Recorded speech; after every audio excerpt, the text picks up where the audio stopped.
There's an app now where if it detects that Bluetooth signal, it will send you a warning. From podcasts to online investigations and hundreds of presentations for schools. That is kind of how an IP address works. Inside this homemade high-tech studio outside BC's capital, a father and son duo known as the White Hatter have made a career out of keeping people safe online. Things are moving at breakneck speeds right now. One of the biggest threats they're seeing is sextortion, a scenario where teens are convinced to send nude photos to a predator who then threatens to post them online unless the victim pays a ransom. And who is most at risk may surprise you. Of the 355 cases we've dealt with, only 14 were teen girls.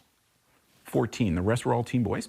Why? Because of the shame associated with teen boys. Artificial intelligence has upped the game. Fake nudes can be created from photos on open social media accounts, so keep them private. And a scammer can now pose as someone else, even in a live online video chat. Although you think you're talking live to a 16-year-old from California, it could be a 55-year-old male from the Ivory Coast of Africa with no front teeth trying to camp you online for sextortion. The key to keeping teens safe, they say, is education.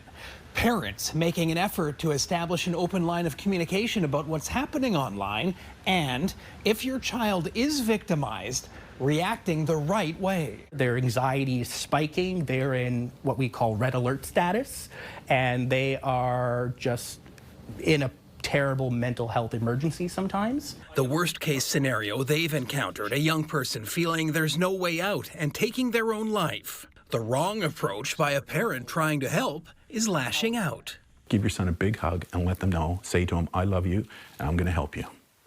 Because that's what the child needs. They don't need to hear, how could you have done that? A final piece of perspective, despite the many threats that exist online, most experiences will be positive. I do try to emphasize that with parents that, hey, most people are just like your kids, want to go online, have fun, and just enjoy life. Like a fingerprint. Andrew Johnson, CTV News, Langford, BC.